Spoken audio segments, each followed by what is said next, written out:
Welcome back.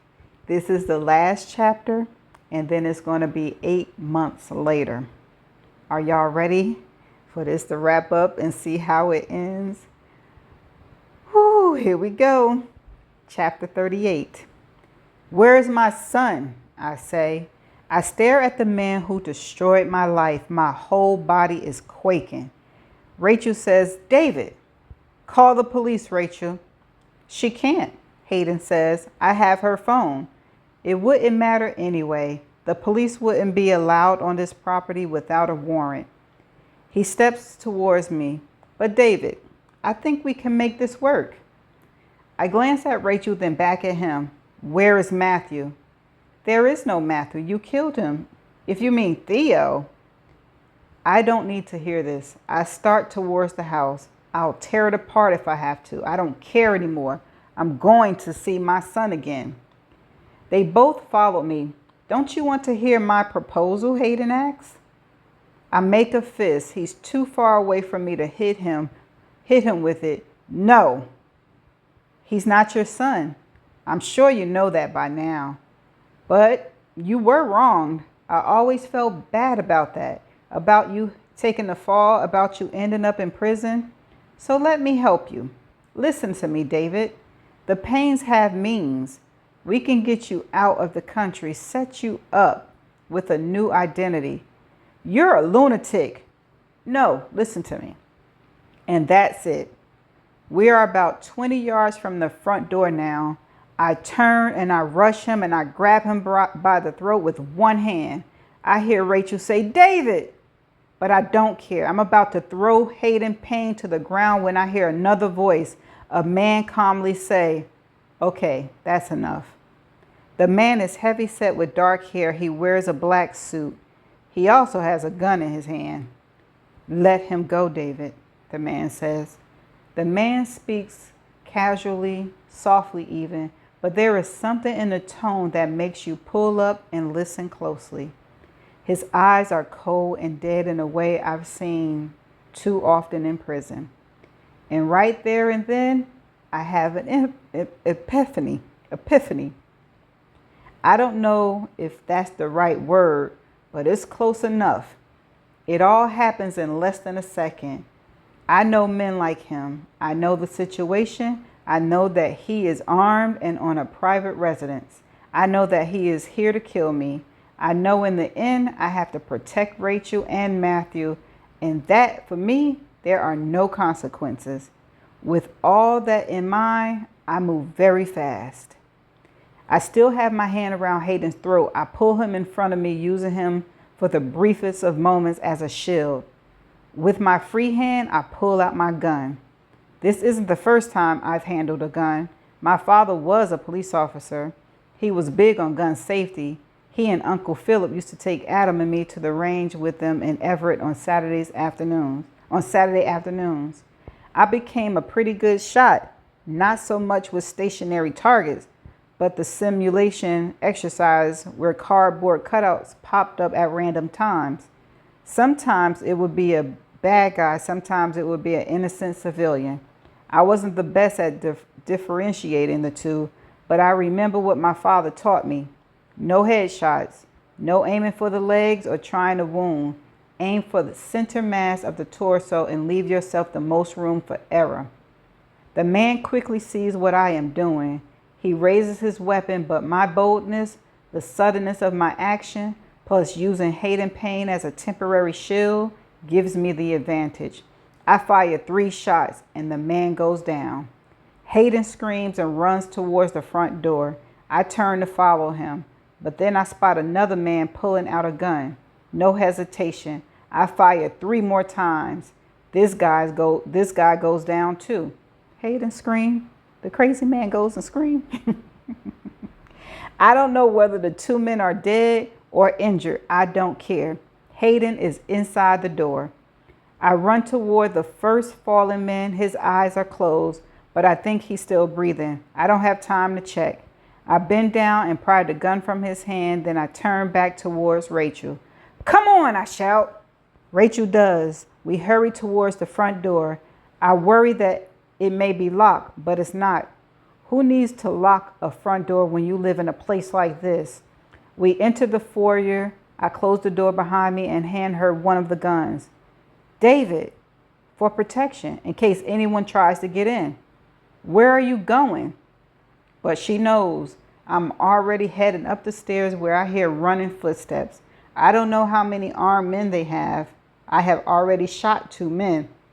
I don't care how many more I'll need to shoot. I just worry about the bullet count.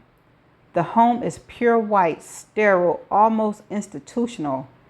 There are very few splashes of color. Not that I see any of that. Sound echoes. I follow it. Theo, Hayden's voice. I tighten my grip on the gun and continue down the corridor. An old woman steps out into it and says, Hayden, what's going on? Pixie, look out. When the old woman turns, our eyes meet. Hers widen in recognition. She knows who I am. I hurry down the corridor where I heard Hayden's voice. The old woman doesn't move.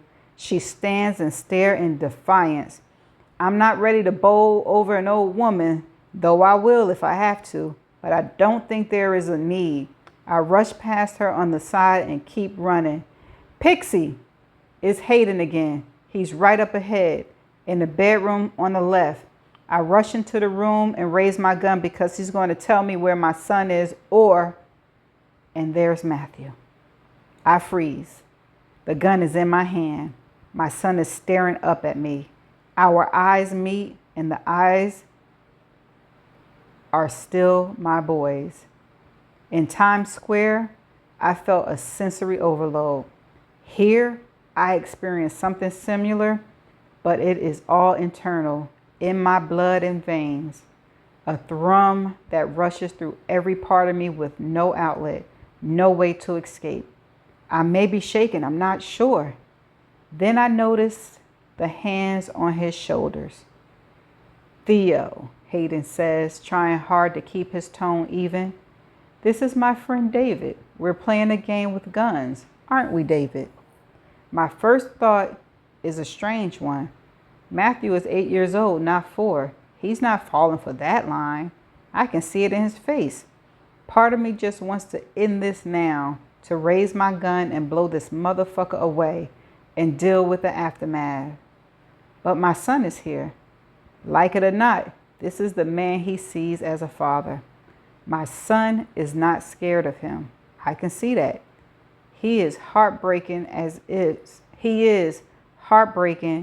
sounds, scared of me. I can't shoot Hayden in front of Matthew. David, this is my son Theo. I feel my fingers on the trigger. Then again, I've already shot 2 people. What is one more? In the distance, I hear a noise. The room, like the rest of the house, is modern with floor-to-ceiling windows. I move toward them and look out. A helicopter comes into view, landing on an open lawn. The old woman he called Pixie comes in, stands next to me. Come on, Theo, it's time to go. He's not going anywhere, I say. Pixie meets my eyes, and there is the smallest smile on her face. What's your plan here, David? We've called the local police. Freddie, that's the chief of police here, is on his way with probably half the force. They know you're armed and dangerous, and that you've already shot 2 men. I think Stefano is dead. Freddie loves Stefano. They play poker once a week. If you're lucky, if you put the gun down and now stand on the lawn with your arms high in the air, you may not get shot. I know what you both did, but you'll never be able to prove it. What evidence do you have? I look over at Theo. He doesn't seem particularly scared anymore. He looks more puzzled and engaged, an expression that's a heartbreaking echo of his mother's. You think what? Pixie continues. They'll run a DNA test on the boy? Not a chance. You need a court order. You need to convince a judge that there is a compelling reason, and we know every judge in the land. We have the best attorneys. We work hand in hand with every politician. Theo will be back overseas by the time you're back rotting up in Briggs. Besides, Hayden adds, it's like I told Rachel. What do you think a test will show? He grinned. You want to raise a boy with the pain blood coursing through his veins? He's my son. Is it a chance that they lying? I glance at the old woman and see something cross her face. Then I say, no, Hayden, he's not. Hayden looked puzzled. He looks towards the woman he calls Pixie. Her eyes are on the floor. I never believed my wife when she said she didn't go through with it, I said. It was, I think, the final straw in our marriage. We tried with Matthew, but I'm not sure as a couple we would have survived. Hayden looks at Pixie. What's he talking about? I take out my phone. I was able to get into my old email address. Here. These emails are 8 years ago. When I found out Cheryl went to the fertility clinic, I took a paternity test. 2, in fact, just to be sure. It confirms that I'm Matthew's father. His eyes almost bulged out his sockets. That's impossible, he says. Pixie? She ignores him. Come along, Theo. Don't, I say. You won't shoot me, she says. But I will. It's Rachel. She steps into the room with a gun in hand. Hayden? He's shaking his head no. Let me guess. You brought Matthew back here. You were in a panic. You wondered whether you'd done the right thing. That's what you told me, right? He still shakes his head. I hear the sirens approaching. If the paternity test came back that you weren't the father, what would you have done? Told the truth? Probably. Confessed? Rachel looked over towards Pixie. She couldn't have that. She lied, Hayden. You aren't the father. It shouldn't matter. A father isn't about biological, but he's David's son.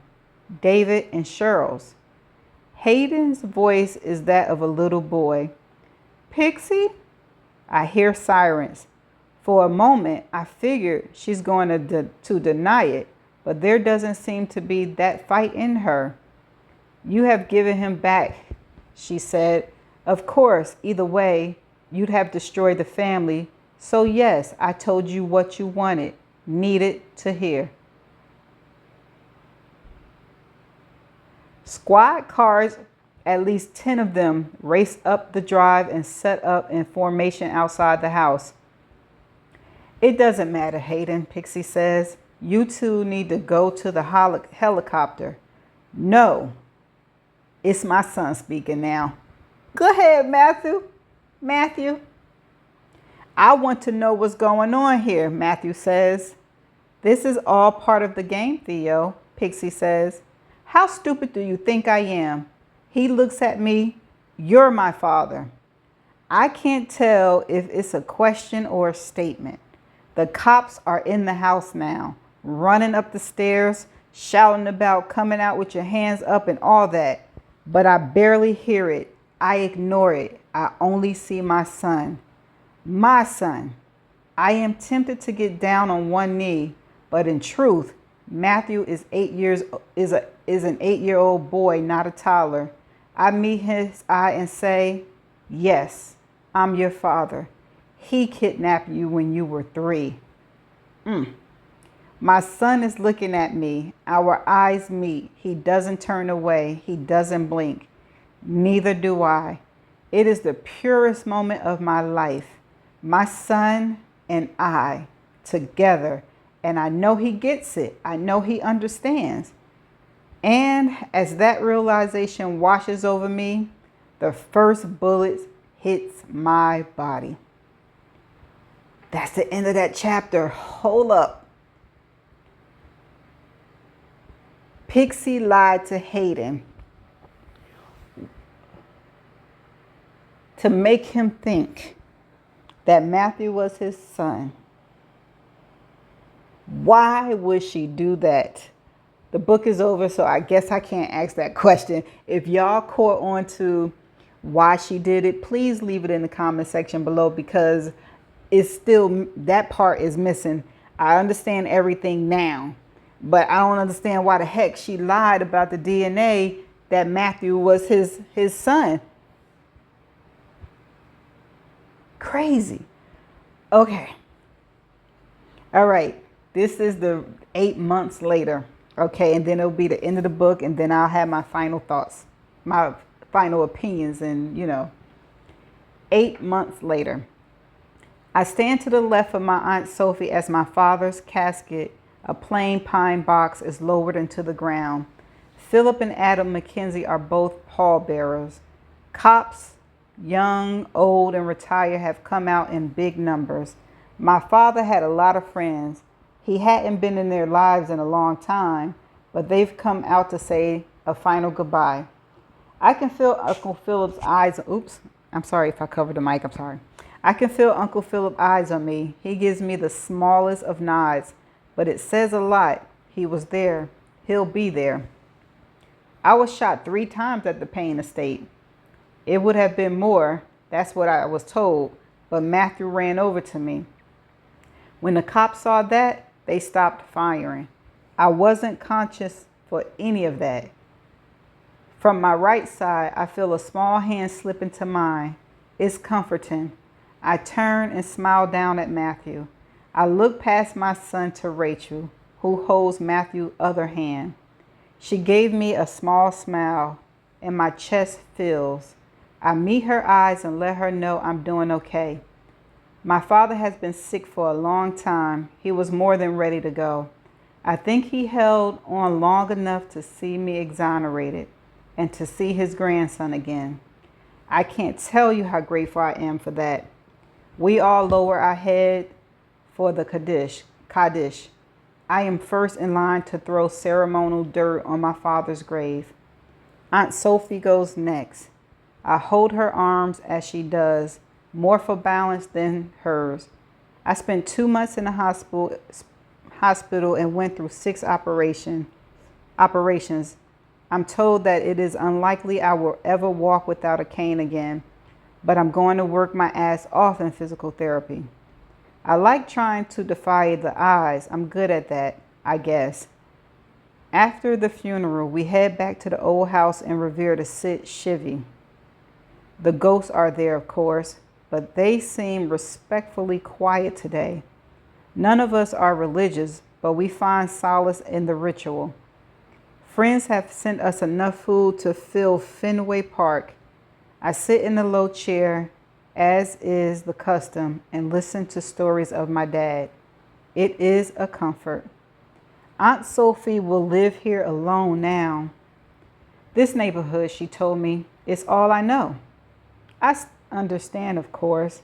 When there is a break in a line of mourners, Aunt Sophie nudges my arm and gestures towards Rachel. Rachel is helping set out yet another plate of Sloppy Joe sandwiches. So, you and Rachel? She asks. Early days, I say. Aunt Sophie smiled. She will have none of that. Not so early. I'm very happy about it. Your father was too. I swallow and stare at this woman I love. She makes me happy, I tell my aunt, and I'm not sure I've ever meant something so much in my life. Special Agent Max Bernstein is at the end of the mourners line with his partner, Sarah. They both shake my hand and offer their condolences. Bernstein's eyes dart all over the room. I don't know if this is the right time, Bernstein says to me. For giving you an update? I look at his partner, then back to him. It's the right time, I say. Sarah takes that one. We may have a lead on the victim's identity. The little boy in Matthew's bed. I look toward Bernstein. There's an overseas orphanage the Payne family runs, he says. That's all we know right now. But we'll learn more, Sarah adds. I believe them, but I don't think it will be enough. It took 3 months for me to be freed. Philip and Adam both lost their jobs. There is still talk about prosecuting them and even Rachel for aiding and abetting. They also make noise about the 2 security guards I shot at the Payne estate. But our attorney, Hester, seems to think nothing will come of any of that. I hope she's right. I need to stretch my legs, especially the one that took the bullet, so I stand. I am about to head toward the kitchen when I stop. Nicky Fisher stands in the corner with his arms folded. He is watching me. The night before, Nicky flew up from his Florida compound and came right to the house in Revere. He asked me to step outside so we could talk in private on the front porch. My 2 goon friends were on the walkway standing by the black SUV. They waved to me. I waved back. Nicky Fisher stared up into the starless black sky and said, "I'm sorry about your old man." "Thank you. Tell me everything, David. Leave nothing out." So I did. You, like Nicky Fisher, will probably want to hear how both Gertrude and Hade Payne are now serving long prison sentences. They are not. After I was shot, Max showed up to the estate. Uncle Philip had confided in him, and so he understood a lot of it. That helped. Still, when I was stable, I was taken back to the Briggs Infirmary. The wheels of justice churned slowly. There was, as the Paynes had pointed out to me, not much evidence of any crime committed by Hayden or his grandmother. No clue Hayden had been involved in any murder or kidnapping other than, well, having Matthew. No clue Gertrude Payne knew anything other than that Hayden had told her that this boy was his son. How did Hayden end up with the boy? Hayden told a story about an Italian actress being the mother. Yes, these were lies. Some were obvious. But when you have a team of powerful attorneys, judges, lawyers, and politicians who can gaslight with the best of them, those wheels grind to a halt. Money greases the wheels. Money can also stop them. I explained all this to Nicky Fisher on the front porch last night. Nicky Fisher listened without interrupting. When I finished, Nicky said, "That can't stand." "What can't stand?" "Them getting away with it." "That's right, Nicky, get them." Then Nicky Fisher walked off the porch and the SUV drove him away. Now he's back. Our eyes lock in the old man's and mine, and he too nods at me. But this nod is different from Uncle Philip. This one sends a cold finger down my spine, but a cold finger that could be good or bad. I'm going to go with good for me, bad for the Paynes. I make my way through the mourners, nodding, smiling, shaking hands. When I reach the kitchen, I see Ronald Dreesen, Cheryl's husband, looking out the back window into my old yard. I stand next to him. "You doing okay?" Ronald asks me. I nod. "Thanks for being here." "Of course," he says. We stand side by side looking out that kitchen window. Cheryl is there. She is holding her 4-month-old daughter, Ellie, in her arms. I sneak a glance at Ronald, the proud father, and see him smile at them. He loves Cheryl. I'm happy about that too. "Your daughter is beautiful," I say to him. "Yeah," Ronald is practically bursting. "Yeah, she is." And there, standing in my old backyard with his mother, is Matthew. It is new, all of this, but for now, Cheryl and I are sharing custody of our son. He spends 1 week with Cheryl and Ronald, then he spends 1 week with Rachel and me. So far, it seems to be working. And how is Matthew? He has nightmares, but fewer than you think.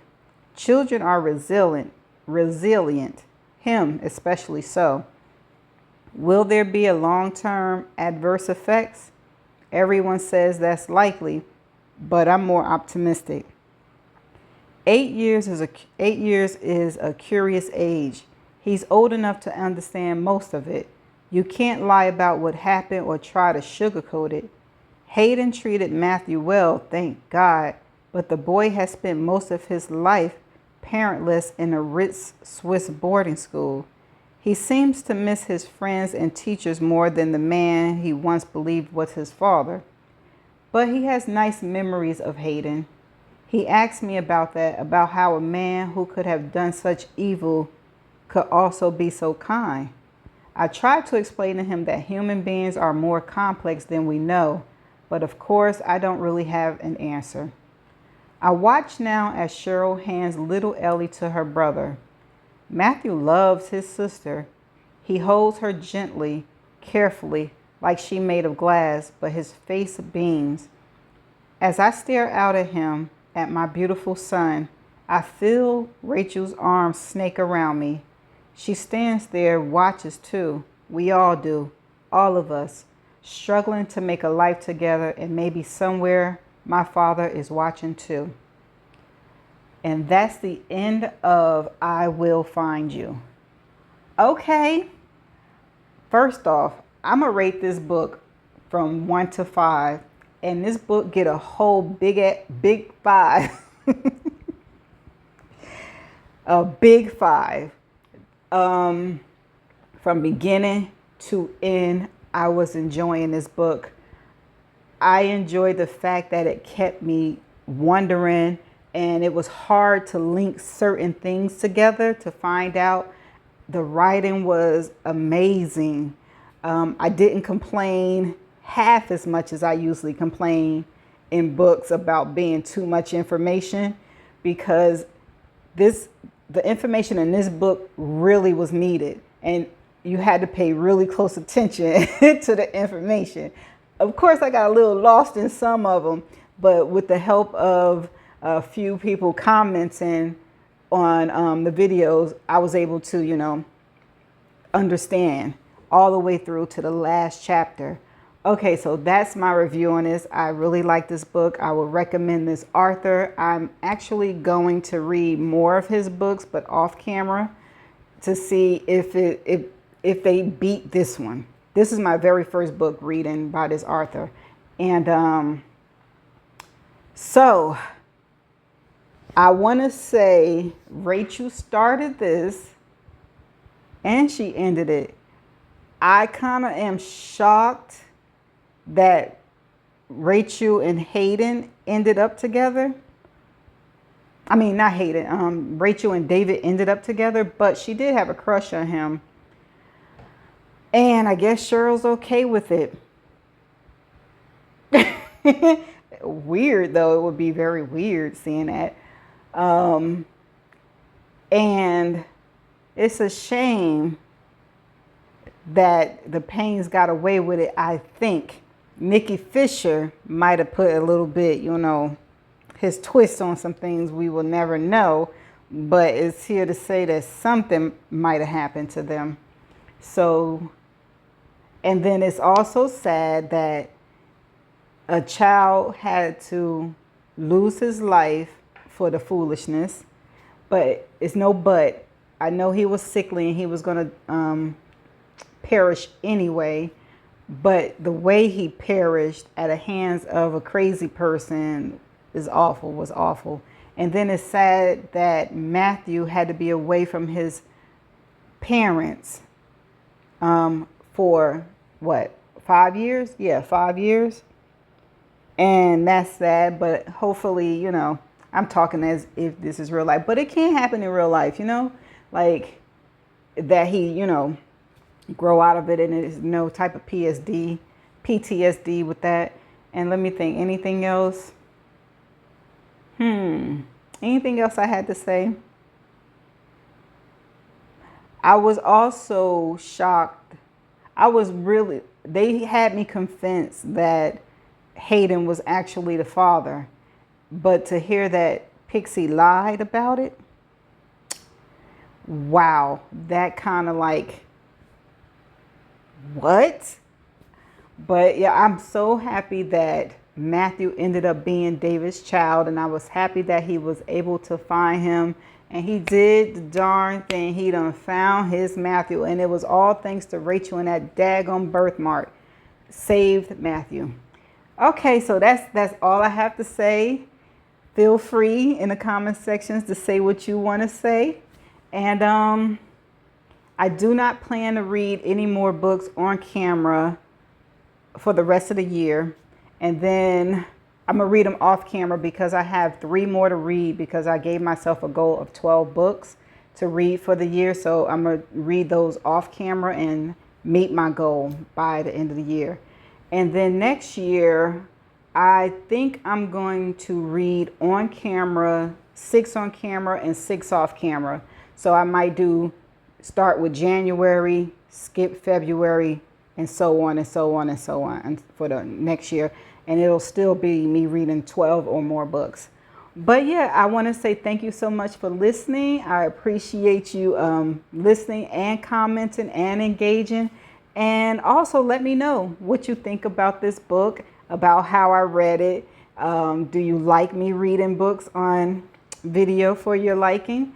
And until next time, you all have a great day, and I'm glad you were listening. Bye.